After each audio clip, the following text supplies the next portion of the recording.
We also made a historic commitment to permanently eliminate the use of our public finance to support unabated coal projects around the world, and to end them by this year. The G7 agreed to that, and those who are not members but visiting members who are participating in the G7 who have coal-fired facilities have also agreed that they would work in that direction as well. So transitioning the world to cleaner energy sources is urgent, it's essential.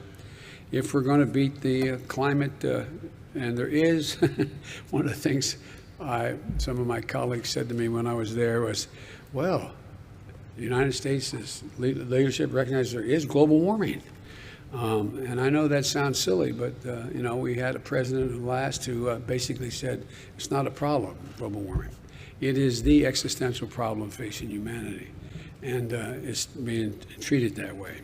So we're going to provide up to $2 billion to support developing countries as they transition away from unabated coal-fired power.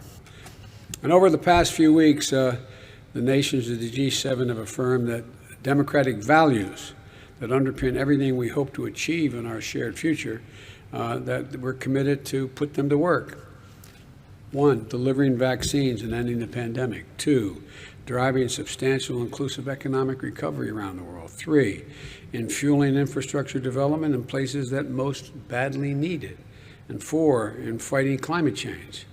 The only way we're going to meet the global threats is by working together and with our partners and our allies.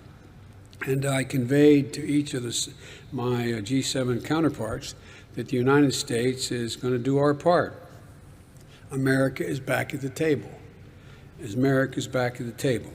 The lack of participation in the past and full engagement was noticed significantly, not only by the leaders of those countries, but by the people in the G7 countries. And America's back in the business of leading the world alongside nations who share our most deeply held values.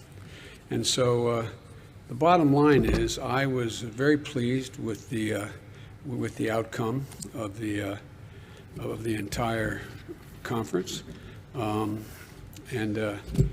know, I noticed there was a lot of coverage of my individual comments made by my colleagues about how we were all getting along together. But the truth of the matter is we did.